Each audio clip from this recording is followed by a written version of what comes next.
Conozca las propuestas, los planes de trabajo y cómo cada candidato planea asumir el manejo del Ecuador para encaminarlo hacia un mejor rumbo. Otro relato, un espacio que lo conecta con los actores políticos y los análisis más relevantes, ofreciendo herramientas para decidir su voto. Otro relato, rumbo a las elecciones 2025. Bienvenidos. Bienvenidos y bienvenidas a otro relato electoral. Aquí estamos para reflexionar, para conversar, para pensar en voz alta alrededor de lo que quieren plantear los candidatos, de lo que necesita escuchar el país, pero sobre todo para entender cómo va la política en el Ecuador en vistas de las elecciones que se aproximan ya este 9 de febrero del año 2025. Están con nosotros Esteban Rubio de la Izquierda Democrática y también Cristian Hernández, un estimado amigo al que conozco muchos años también, por supuesto, así que habrá un grado de desventaja en el modo que le trate a él, así que no se preocupe. No pasa nada. Bienvenidos. ¿Qué tal? ¿Cómo están ustedes? Todo bien, gracias por la invitación, Orlando, un gusto, Esteban, conocerte, un saludo a tu audiencia. Bueno, aquí se conocieron, ¿verdad, Esteban? Aquí nos conocimos, sí, y se van a conocer más en la Asamblea. En la Asamblea Nacional, las curules. Así es, así que yo creo que esto es parte del proceso político, precisamente tener la camaradería suficiente para poder entablar diálogo y conversación. Gracias, Orlando, por la invitación a la audiencia del programa Otro Relato. Aquí estamos para hablar sobre nuestras propuestas, Carlos Rabascal y la Izquierda Democrática. Claro, sí. Esteban, una de las cosas que siempre llama la atención es que quienes se lanzan a candidatos a la Asamblea, y la misma pregunta le hago a Cristian, por supuesto, van hacia una institución que no tiene mucho prestigio o que se ha querido desprestigiar. ¿Por qué ser asambleísta en estas condiciones en las que se juegan con estos dos elementos, desprestigio y necesidad de dirigir el país? Porque no soy capaz de quedarme impávido viendo cómo el país se destroza.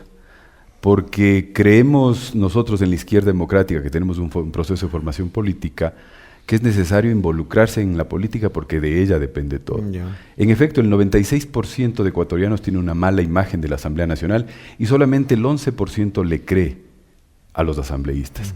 Pero creo que ese es nuestro trabajo, entrar a hacer las cosas bien, y entramos convencidos porque además tenemos un proceso político de formación.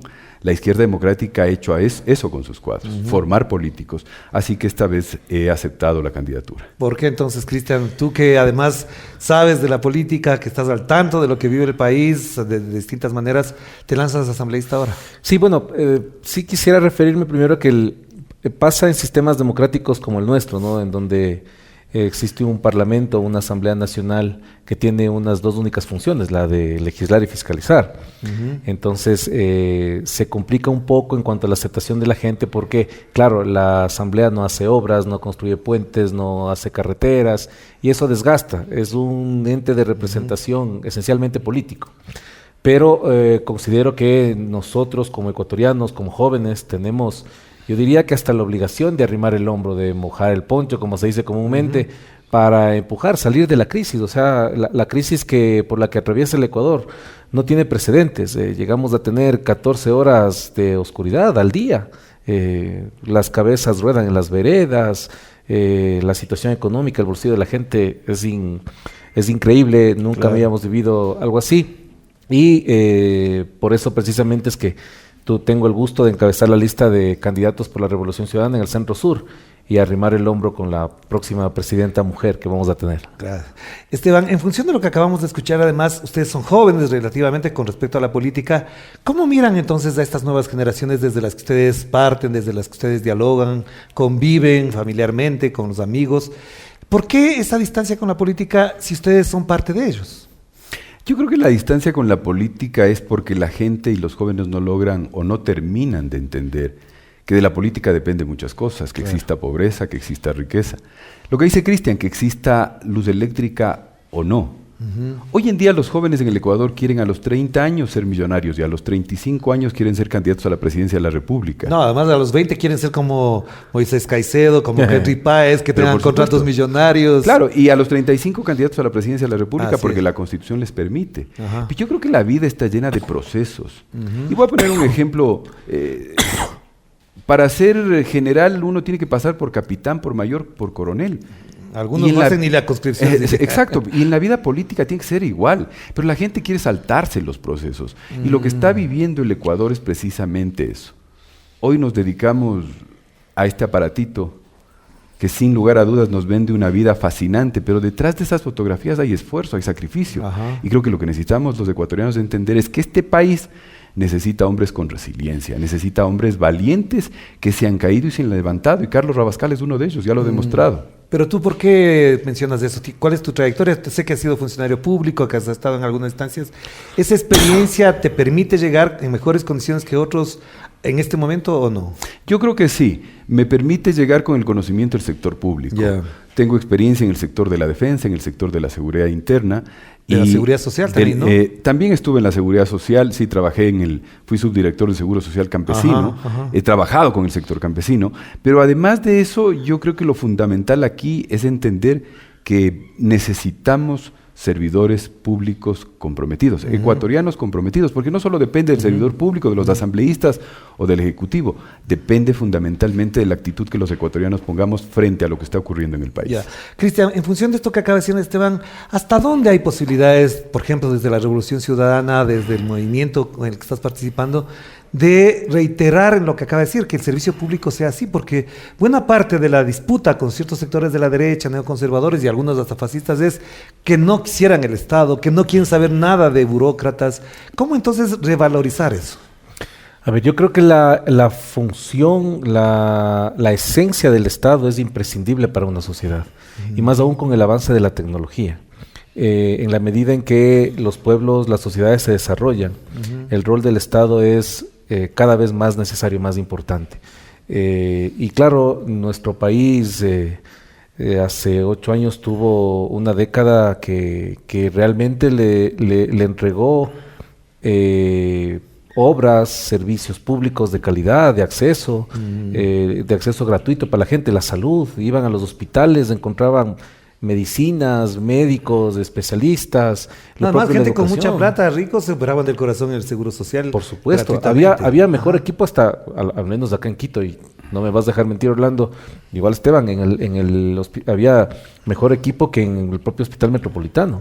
Entonces, la gente hoy acude a un hospital público y lo que encuentra es ni un paracetamol, no hay médicos. Entonces... Pero desde la Asamblea, ¿cómo hacer eso? A eso iba. La Asamblea tiene que trabajar de forma sincronizada y coordinada con el Ejecutivo. Ya. Mira, este último año sobre todo ha sido los titulares de los medios de comunicación. ¿Con quién se bronquea el presidente? Ya. Con la vicepresidenta, con el alcalde de Cuenca, con el alcalde de Guayaquil, con el alcalde de Quito, con los prefectos, con todo el mundo. Esos han sido los titulares. ¿Ya? Eso y a la no misma puede Asamblea, ¿no? A la Asamblea. Pero por supuesto. Pese a que la Asamblea en los primeros meses le apoyó en todos los proyectos de ley. Bueno, y el país en la consulta popular le dio todo el aval para el tema de seguridad. Mira, se habló mucho en la consulta, se gastaron $60 millones en el tema de la extradición. ¿Qué delincuente es extraditado? El único que tenían encerrado lo dejaron ir Fito, que seguramente ya le terminan las vacaciones en estos días. Pero es eso. Entonces la gente está clara y está consciente de que el rol del Estado es imprescindible para poder salir de la crisis. Esa sincronización, la política pública que propone Luisa González se transformará en un proyecto de ley que tiene que ser aprobado por la Asamblea a la brevedad posible, los proyectos de urgencia económica, y salimos adelante de la crisis. Es necesario. Esteban, en función de lo que acaba de decir, ¿tú estás de acuerdo que efectivamente por ahí es la salida a los problemas de este país en el rol que cumplirían en calidad de asambleístas? Verás, cuando Cristian plantea el tema de los hospitales y la falta de medicamentos, nosotros como Izquierda Democrática estamos planteando algo puntual. Y es que necesitamos legislar en contra de esa vagancia pública, la falta de eficiencia y ejecución presupuestaria. Vamos a buscar un artículo puntual que nos permita a nosotros sancionar a quienes no ejecutan el presupuesto conforme corresponde. Hoy en día, los últimos 4 años de gobierno, tienen un presupuesto general del Estado que no ha sido ejecutado. Claro. Es una muy baja ejecución. Sí, bajísima ejecución. ¿Es ineficiencia o es vagancia o es inutilidad? No, pero también puede ser lo otro, que quieren efectivamente están pagando la deuda, prestigiar a las instituciones para privatizar. También, o están pagando la deuda, ¿no? Ahora, mira, es la primera vez que voy a hacer público esto. Mi madre falleció en un hospital público el 16 de diciembre del año pasado. Tienes que comprar hasta el paracetamol. Es un completo desastre. Por suerte pudimos ir a comprar, tenemos esa capacidad. Pero ¿cuántos ecuatorianos no tienen la capacidad de salir a comprar ese paracetamol? Y este gobierno... ¿Falleció por falta de atención o porque ya no había? Es todo. No quiero, Ya. te puse ese ejemplo y no quiero entrar en Ujú. detalles.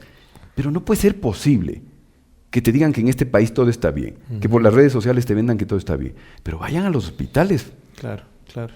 vayan a ver si todos los ecuatorianos que tienen la necesidad del servicio público de salud tienen acceso a salud. No lo tiene. Pero tú dices, eso sería una ley para sancionar a la institución que no ejecute el Claro, presupuesto. pero por supuesto. ¿Y cuál sería la sanción? Un artículo, puede ser incluso, estamos pensando nosotros hasta de tipo penal la falta de ejecución presupuestaria porque están corriéndose vidas humanas. ¿Estás de acuerdo con eso, Cristian? De que se sancione a la institución que no ejecuta. En este caso sería la autoridad, ¿no? A la Porque no se autoridad, puede por supuesto. sancionar a la institución en sí misma. En el objetivo, plenamente de acuerdo. De hecho, Ya. tiene que haber sanción. No estoy muy de acuerdo en la reforma que tiene que darse, porque hay una ley orgánica de la Contraloría General del Estado que le faculta al Contralor a realizar auditorías de gestión.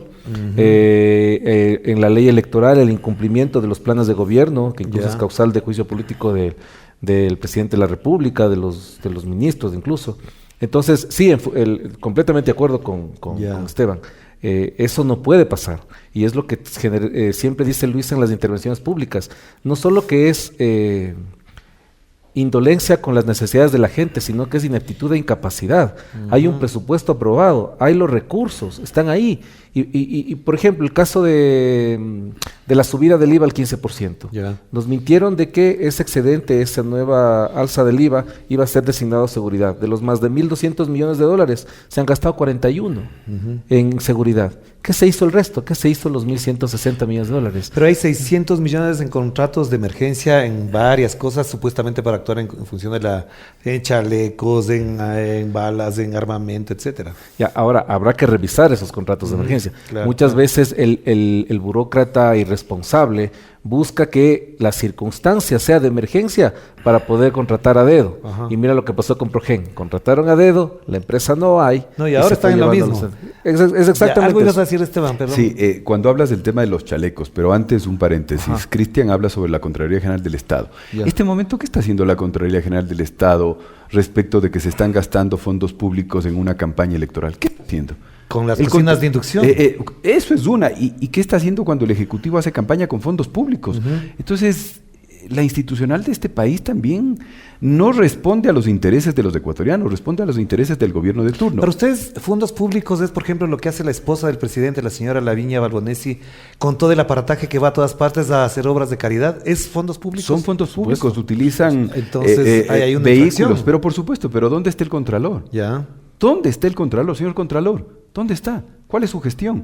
Ahora, cuando tú hablas del tema del armamento, cuidado al presidente de la República y al ministro de Defensa, cuidado con los chalecos que entregaron en el oro, cuidado, no cumplen con las calificaciones internacionales NIJ, cuidado y tenemos miembros de las Fuerzas Armadas disparados y muertos porque esos chalecos no cumplen. De hecho, en la radio Pichincha se publicó la investigación al respecto de que la empresa que proveyó de chalecos era una empresa incumplida con el Estado. Tiene una figura, eso no me acuerdo ahora, y no estaba calificada para proveer eso. Por supuesto, fue la policía lo declaró como contratista incumplido. Contratista incumplido. Contratista es la palabra, incumplido. así es, Es una ajá. habilidad. Y ahora esa compañía Ajá, fue a vender ajá. a nuestras Fuerzas Armadas y el poder político de este gobierno, el ministerio, el ministro de Defensa, no el ministerio, el ministro de Defensa, el presidente, fueron a entregar con bombos y platillos unos chalecos que no cumplen con Lo los mismo que- requisitos mínimos de seguridad. Lo mismo que hizo Lazo. Pero, Cristian, si todo esto que está configurándose en el año y pico de gobierno que tiene el señor Daniel Noboa, de llegar ustedes a la Asamblea, ¿qué van a hacer con toda esta gestión? Porque efectivamente ahora no hay ni contralor, por lo que se menciona, no hay fiscalización plena. ¿Qué harían ustedes en calidad de asambleístas sobre estos temas en particular? A ver, y yo creo que, enhorabuena que tengo el gusto de estar con otro candidato a la Asamblea, es la obligación de toda la Asamblea, de todos los asambleístas.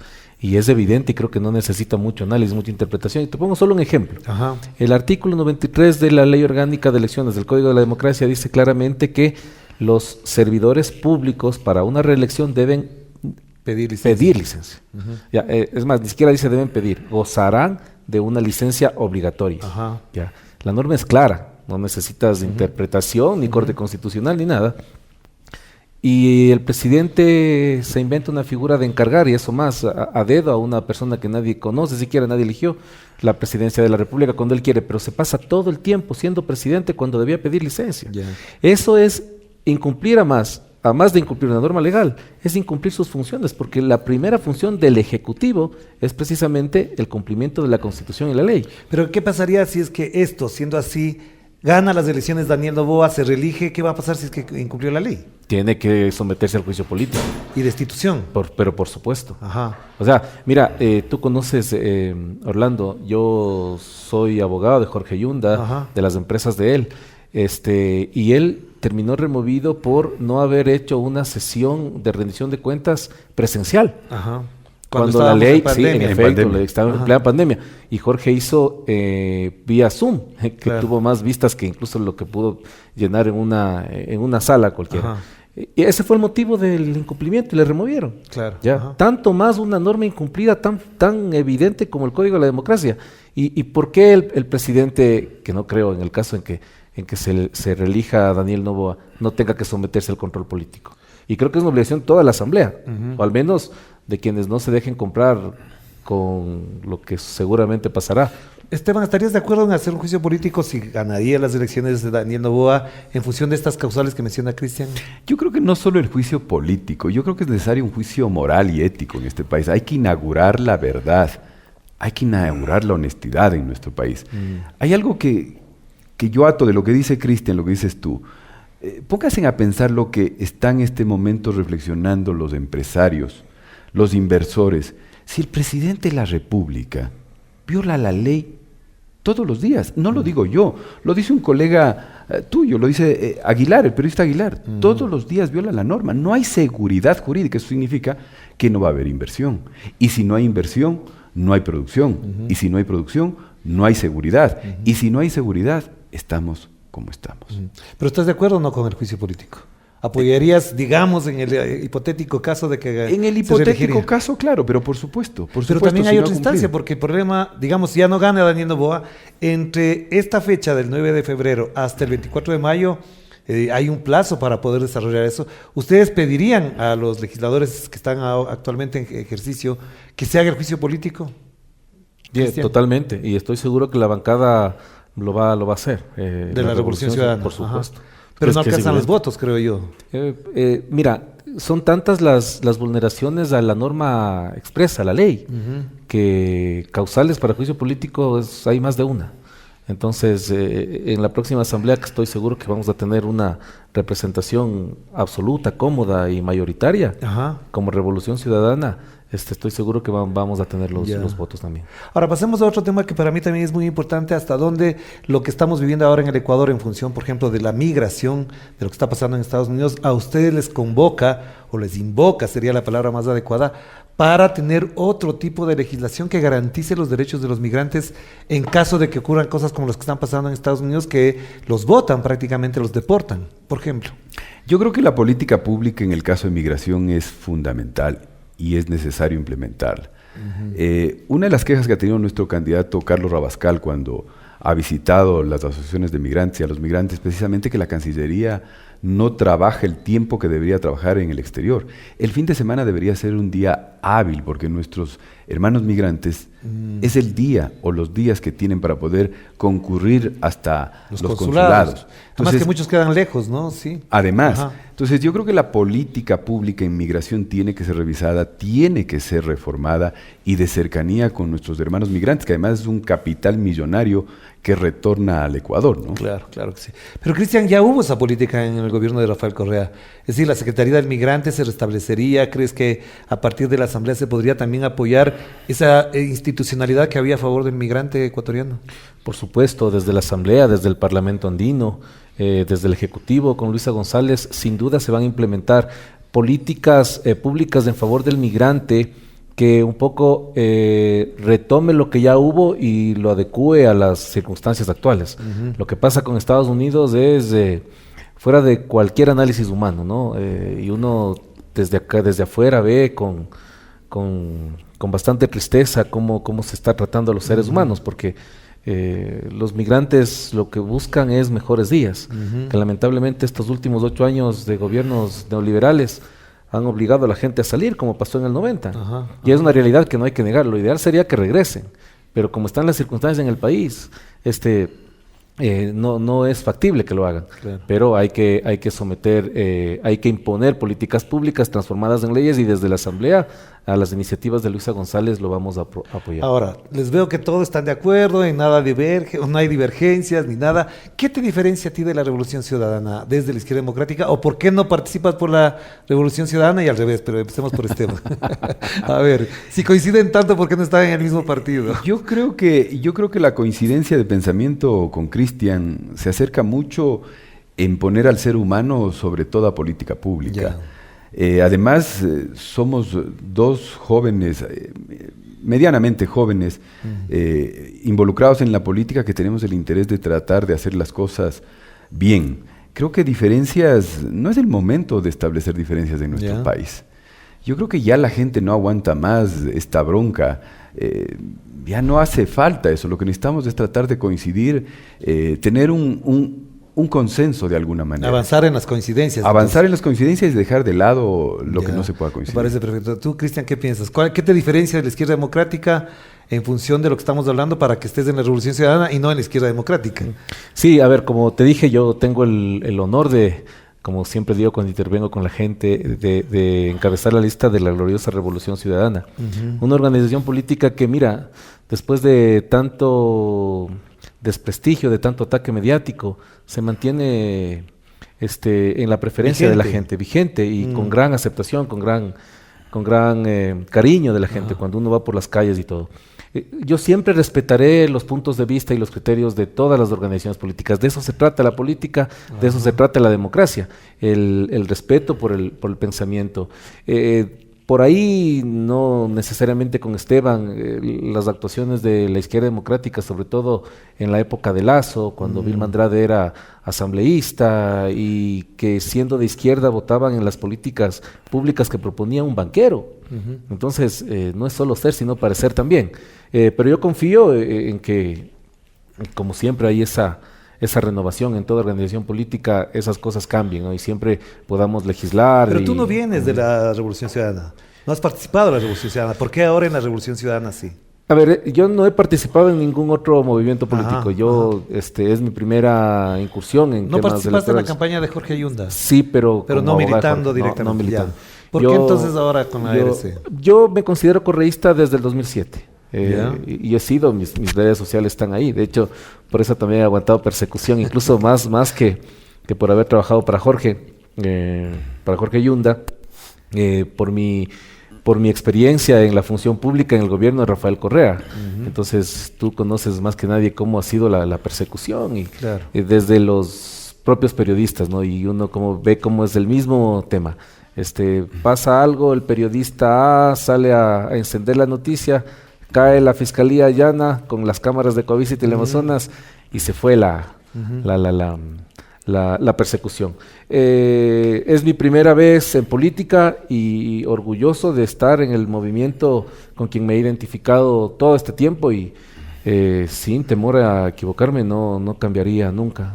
Ahí moriré. ¿Sí? A propósito de lo que dice Cristian, Esteban, ¿cómo está la Izquierda Democrática entonces? Porque efectivamente ha votado con la derecha, ha habido disputas. De hecho, algunos de la Izquierda Democrática no aceptaban la candidatura de Carlos Rabascal. ¿Cómo se encuentra la Izquierda Democrática? ¿Cómo la ves desde tu perspectiva? Democrática. ¿Y sabes por qué ocurría lo que ocurría con Carlos Rabascal? Sencillo, porque es la democracia. Una democracia tiene opiniones, tiene facciones. Y hay facciones a lo interno, pero por supuesto. Pero al final del día, la mayoría de presidentes provinciales votó a favor de Carlos Rabascal y por eso es nuestro candidato a la presidencia de la República. La izquierda democrática es democrática. Nadie ha dicho con el dedo quién debería ser el candidato. Fue democrático lo de Carlos. Ahora, lo que menciona Cristian, mira, lamentablemente hay gente que comete errores y en el camino se desvía. Pero la izquierda democrática, creo que tiene como prestigio no tener un solo ministro fuera del país, no tener un solo ministro sentenciado por corrupción. Creo que tenemos la honestidad al frente sin juzgar a nadie, simplemente justificando por lo que acaba Pero tampoco de han sido mencionar Cristian. perseguidos. Tampoco- Injustamente. No. Porque en el caso de la Revolución Ciudadana hay gente perseguida injustamente también a la que se le menciona. Sí, pero como yo- si fuesen corruptos, pero no se les ha Sí, aprobado. por eso te digo que no quiero Ajá. entrar. Toco Ya. el tema porque Cristian Así mencionó. es, ajá. Y claro que hay gente que ha perdido el rumbo. Y También en hay lugar de veces, escoger sí. la izquierda se ha ido a la derecha, por supuesto. En la Y que ha izquierda estado con el democrática. banquero Claro. y que ha estado luego con el empresario. El problema de nuestro país está en que creemos que los empresarios exitosos, los banqueros exitosos, van a ser buenos presidentes. Los empresarios presidentes, pero por suerte ya llevamos 4 años, vamos a cumplir 4 años, y nos hemos dado cuenta de que los empresarios no sirven para presidentes. Claro. Aquí necesitamos zapatero a tus zapatos. Es que además la política, y ahí le pregunto a Cristian, la política es un oficio, es una profesión respetable en otros países, no hablemos de Estados Unidos ni de otros de América Latina, pero en Dinamarca, en Escocia, en Suecia, en Finlandia, es una carrera. Tú empiezas la carrera política así, ¿crees que vas a tener largo recorrido en la política formándote de esta manera ahora como candidato y después como asambleísta si ganas? A ver, estoy muy satisfecho, muy complacido, estoy ilusionado, optimista por estos días de campaña que he tenido, por el cariño de la gente, eso entusiasma, sin duda. Pero sí hablar de una política que tú hiciste referencia, Orlando, y atando con lo que dijo Esteban también. En nuestro país, lamentablemente, ser político está venido a menos. Y claro, el político cuando se sienta frente a una cámara, frente a un micrófono, siempre dice lo que entiendo debe mover a todos los candidatos, ¿no? El poder ganar la elección para servir a la gente, ¿ya? Pero acá, lamentablemente, y sobre todo con toda la persecución que ha habido, yo tuve una entrevista hace unos días en una radio y abrieron los micrófonos, ¿no? Había bastante cariño de la gente, preocupación también por la crisis. Y cuando toma el teléfono una señora, llama y dice, yo no voy a votar porque los 70,000 millones de dólares que se robó Correa les tiene guardado en el Banco del Vaticano. O sea, esa fue la reacción era Osvaldo Morocho de Radio La Poderosa. América. Ajá. Y yo le digo, vea señora, la verdad no tengo cómo responder su inquietud, pero me está diciendo usted que el Papa Francisco es la máxima autoridad del Vaticano, cuyo único banco es del Banco del Vaticano, que es cómplice de un atraco de 70,000 millones. Luego digo, ¿cómo esconde 70,000 millones? Entonces, claro que están sentenciados, claro que están exiliados, pero sentenciados por telepatía. Claro. Y eso, como profesional del derecho, te digo, no admite el menor análisis. Sobre todo en materia penal, en donde lo que debe abundar son los indicios y las pruebas, tener sentenciados a políticos y yo me imagino lo que pensó el tribunal en aquel entonces, cerraron los ojos Rafael Correa y Jorge Glass, se concentraron y emitieron telepatía para que alguien delinca, si es que ha delinquido. Claro. Entonces, eso nos permite a los candidatos de la Revolución Ciudadana tener la frente en alto y la conciencia en paz de poder mirar a la gente y decirle, queremos servirle, queremos representar y estamos seguros que vamos a tener el apoyo popular. Esteban, en la Asamblea Nacional hace pocas semanas, si no me equivoco, se vetó un proyecto de ley en el que se sancionaba el cambio de camiseta, el cambio de partido, el cambio de organización. ¿Tú eres partidario de que la persona que llega, digamos, por la izquierda democrática y en pleno ejercicio del poder de otro gobierno, se pasa a las filas del partido de gobierno? ¿Es necesario sancionar a los asambleístas que se cambian de partido? Pero por supuesto que hay que sancionar a estos cambios de camiseta. Pero ¿sabes por qué pasa eso? Porque los aspirantes a políticos, los que están en el proceso de ser políticos, que no han cumplido un proceso, que no tienen escuela ideológica. El otro día estaba en un debate en el Ichimbía con algunos candidatos y los candidatos hablaban de la muerte y las ideologías. Las ideologías no han muerto, de eso dependen muchísimas cosas al momento de gobernar.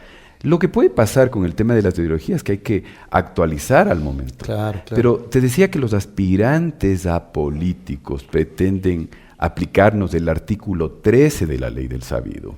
¿Sí? Y no me preguntes cuál es el artículo 13 de la ley del sabido, que no quiero en cámaras decir una grosería, pero créeme que estos aspirantes a políticos son los que nos tienen así. Insisto. Pero, ¿cuál sería la sanción? ¿La destitución del cargo? La destitución, pero ¿Y por la supuesto. inhabilitación política? Y la inhabilitación política. ¿Tú estás de acuerdo con eso totalmente. también? Totalmente. Y sobre todo por la forma en la que está estructurado el sistema electoral en nuestro país.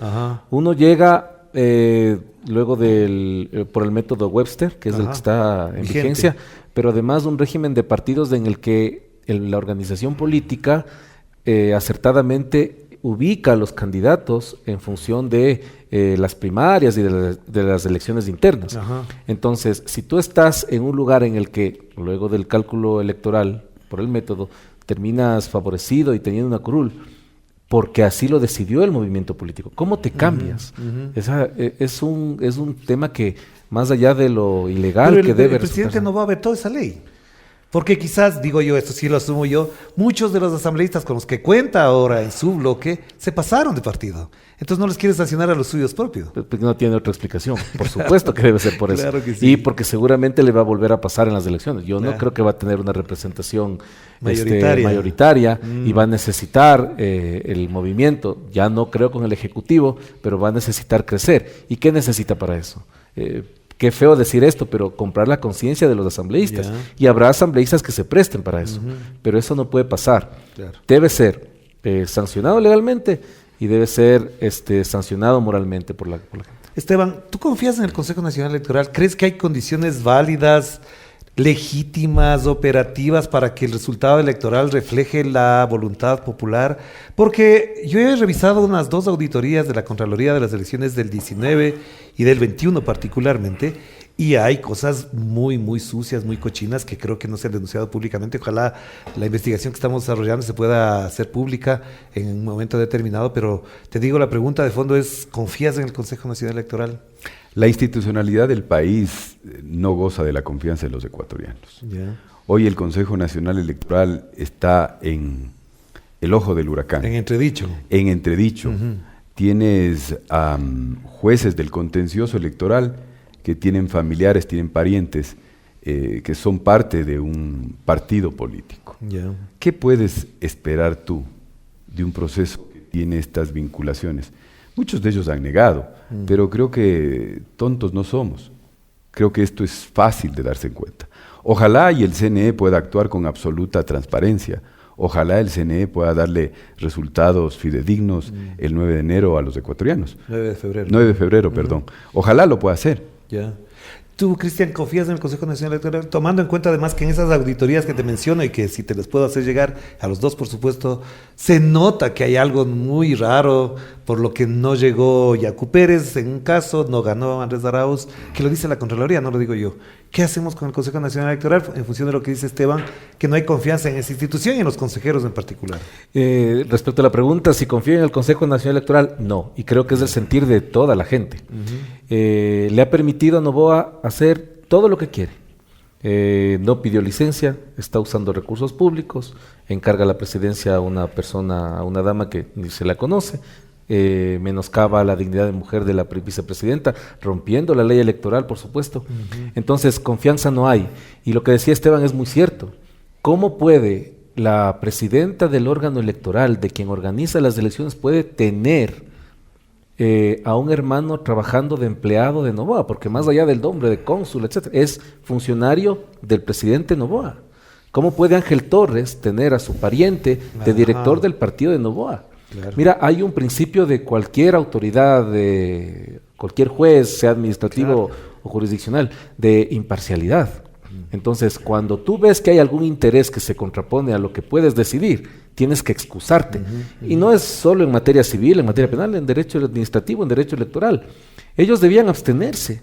Y por el contrario, coincidentemente, ¿a quién le tocó la inhabilitación de Jan Topic? A Ángel Torres. ¿Con quién se reunió Yacu Pérez en el hotel y que fue de conocimiento público? Con Ángel Torres. Entonces, seguramente cualquier denuncia en contra de Noboa por el uso de recursos públicos le sortearán a Ángel Torres, con quien además está abierta una investigación en la Fiscalía que no se ha movido, de la que yo conozco. Acostumbrado es el señor a hacer cositas, ¿no? Claro que sí. Pero Esteban, frente a eso, tú te querías decir algo. Sí, dame Ajá. 30 segundos. Ajá. ¿Qué más sesgo del Consejo Nacional Electoral, de la señora Tamaín, que a la izquierda democrática no le entrega los fondos del partido? ¿Qué más sesgo? Llevamos años, si no me equivoco, vamos a llegar al año 4 y hasta el día de hoy no nos entregan los fondos ¿Y partidarios. tienen derecho a eso? Tenemos totalmente Ah, sí, derecho. ya. Todos. Y no nos han entregado aproximadamente $1,5 millones y no nos han entregado. ¿Qué pasa, señora Tamaín? ¿Tanto miedo a la izquierda democrática? Pero la pregunta que te iba a hacer es a propósito de esto.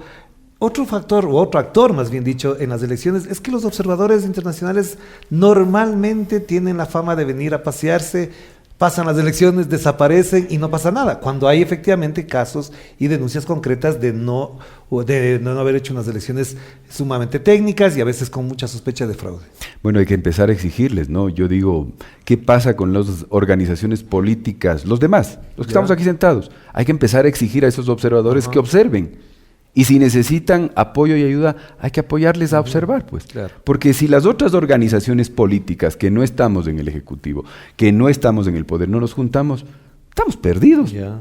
¿Tú qué piensas de eso? ¿Qué hacemos con los observadores que vienen, digo, algunos con mucha experiencia, con mucho prestigio, pero en realidad la mayoría en conjunto vienen como a pasearse? Esa es la fama que se han ganado. Claro, o sea, la figura es necesaria, las vedurías, los observadores.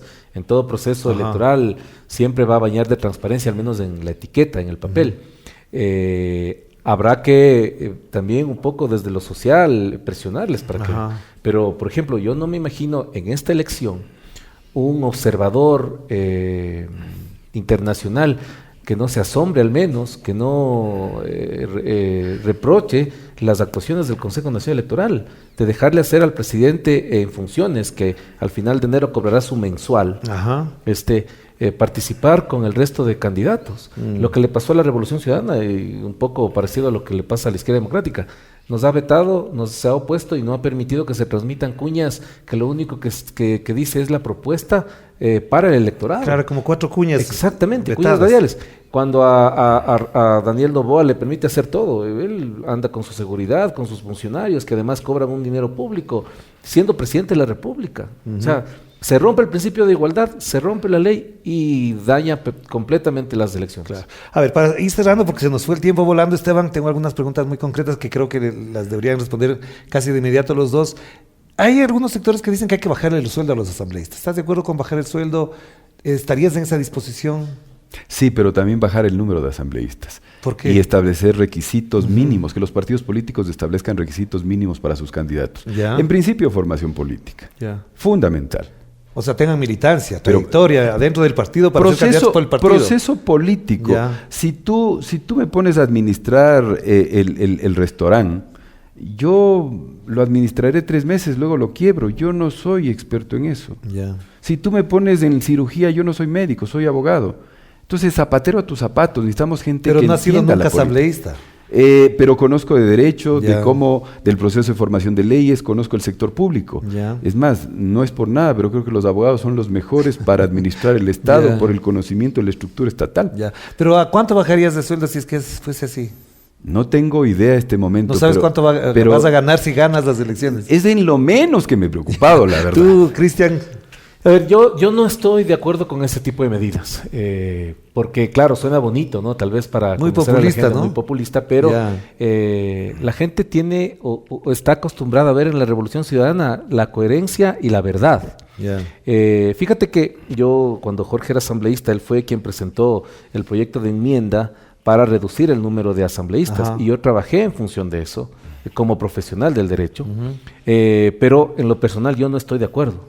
El asambleísta por naturaleza es representante de un pueblo. Y mira, si tú reduces el salario, que no va a solucionar absolutamente nada de los Ya. problemas, porque si tendríamos la certeza de que ese remanente que se quita a los asambleístas se compran medicinas, ok, Ajá. pero eso no pasa. Ya, eso no pasa. Hay demasiado presupuesto sin poder ejecutarse Ya. y con tanta necesidad de la gente. Entonces, suena bien, pero creo que no va a solucionar en nada la crisis que tenemos como país, como sociedad. Claro. Entonces, yo no entraría ni siquiera en esa discusión, porque además, tú le bajas el sueldo, es más susceptible de que venda Se su corrompa. conciencia. Ajá. Exacto. Entonces, ¿y ustedes estarían de acuerdo los dos en que se rebaje el número de asesores que tienen? Por ejemplo, hay asambleístas que presiden una comisión y llegan a tener hasta 4 o 5 asesores, y eso se convierte parte también de la cuota política de los partidos. Hay gente que está muchos años ahí por parte de la cuota. Esa es parte de la vagancia pública de la Ajá. que yo hablo. O sea, exceso de burocracia, exceso de personal. Se supone que el asambleísta está calificado para ser Para asambleísta. ser asambleísta, ajá. ¿Para qué necesito 4 asesores, 5 asesores? Yo creo que un equipo mínimo es suficiente. No, y además, si quieres que te cuente algo que me parece chistoso, yo trabajaba una época en la asamblea con Corcho Cordero y se acercó un asambleísta de la izquierda democrática, que después les puedo decir en privado el nombre, y le dijo al Corcho, ve, Corchito, yo no necesito asesores ni nada. Verás, de las 4 que voy a tener, dame 2 para chofer y otro para mi asistente. Y les hago el cargo de asesores. Y el Corcho les regresó a ver y les dijo, estás loco. Así no funciona. Así no puede ser. Entonces, también pasan esas cosas. Y era de la izquierda democrática, una persona muy prestigiosa además. Pasan, es el Ecuador, hermano. Ajá. Este es el Ecuador. ¿Qué hacemos con los asesores, Cristian? Igual, en el mismo Los sentido. necesarios. Sí, yo creo que la esencia del asambleísta es representar a la gente, Ajá. la representación, y uno no puede ser todólogo. Siempre va a necesitar personas que directa o transversalmente conozcan de varios ámbitos. Ya. Y claro, si comparamos la Asamblea Nacional, desde que es Asamblea Nacional, con lo que antes era el Congreso, en la época de los cenicerazos y todo. Ajá. Ni la mitad de los asesores que cuento. Un asambleísta tiene 4 asesores. Sí. 2 asesores, 2 asistentes. Ajá. No tiene Chofer, movilización, ni de esas cosas, ¿no? tiene, Ajá. como la gente tiene eso en la cabeza. Entonces, Claro. como digo, son temas de austeridad que suenan bonito, tal vez venda con la gente, pero como Revolución Ciudadana, ese tipo de mensajes no somos acostumbrados a dar al país. Necesita solucionar sus problemas y con quitarle un sueldo a un asesor, a un asistente o al propio asambleísta, No cambia no nada se el va a país. solucionar. Para cerrar, entonces, yo les pediría, hazle una pregunta a Cristian, que crees que efectivamente no te quedó clara la respuesta en alguna de las preguntas o algo que le tengas en mente. Después también, Cristian, a Esteban. Bueno, a Cristian le haría la siguiente pregunta. Si él está convencido de que para hacer política hay que tener proceso político, hay que tener formación política. Por supuesto que sí. Creo que la política, en función de lo que concibo yo como función pública, como político, esto de servir a la gente, debe entenderse como un camino en el que día a día hay que prepararse, y en varios ámbitos. Aparte que creo que debes tener vocación, ¿no? Debe gustarte la política. Claro, En claro. lo personal, yo tengo muchos sueños desde niño. Y Yo para no mí les es- creo a la gente que dice, yo no soy político y participa en las elecciones. Sí, sí, es verdad. O sea, no, tú te inscribes y eres político. Claro, O sea, claro que sí. Te guste o no, y puedes decir eso en tus mensajes y todo. Hay ¿no? candidatos a la presidencia que este rato dicen que no son políticos. ¿Cómo es posible? Es A ver, imposible. Cristian, la pregunta para Sí. Esteban. A ver, ¿cómo, un poco saliéndonos de lo general para lo particular, Esteban, porque si es interesante, yo espero que tengas mucha suerte en las elecciones, te deseo la mejor de la suerte. Gracias. ¿Cómo como asambleísta fomentarías este control político que es necesario sobre tantas ilegalidades, tanta barbarie que hemos visto en este gobierno, en el gobierno de Noboa? O sea, eres capaz hoy de comprometer esa voluntad para hacer cumplir la ley cuando estemos, Dios mediante, y con el favor del voto popular, en un curul en la asamblea. Cristian, los vagos no pueden vivir a expensas del que trabaja. Y un político no puede auspiciar ni socapar a un inútil en un cargo público. Pero esto no solo lo tienen que hacer los asambleístas, los políticos, lo tenemos que hacer todos los ciudadanos. Claro, hay entidades como la Contraloría que ni se mueve, no pasa nada. Pero creo, Cristian, que la forma de fiscalizar es levantando la voz. Este país necesita que la ciudadanía, los jóvenes, los adultos mayores, todos levantemos nuestra voz de protesta, no solamente en el las Twitter, redes en sociales, las redes, ajá. No, necesitamos empezar a levantar nuestra indignación, a capitalizar la indignación Ya. que todos los días tenemos un show, un espectáculo. Hoy, Cristian, la dictadura usa gafas, va al gimnasio, corre, se tatúa y todos estamos felices. Nadie dice nada. Hay que levantar y ustedes lo están capitalizar la diciendo que ya indignidad. es importante que lo digan. Muchísimas Claro. gracias, Cristian, y muchas gracias también, Esteban, a ustedes por estar aquí. Gracias, Orlando. Gracias, Orlando. Muchas Gracias, gracias, Cristian. Esteban. Felicitaciones además por este diálogo tan amable y ameno. Además, Gracias. Muchas gracias. Y vote todito 12. Gracias a ustedes también por participar en este diálogo, en esta conversación, en esta reflexión, en otro debate electoral. Nos vemos pronto. Cuídense mucho. Chao, chao. Cada análisis, propuesta y criterio de los actores políticos lo acercan más a una decisión informada. Otro relato rumbo a las elecciones 2025. Y gracias por acompañarnos.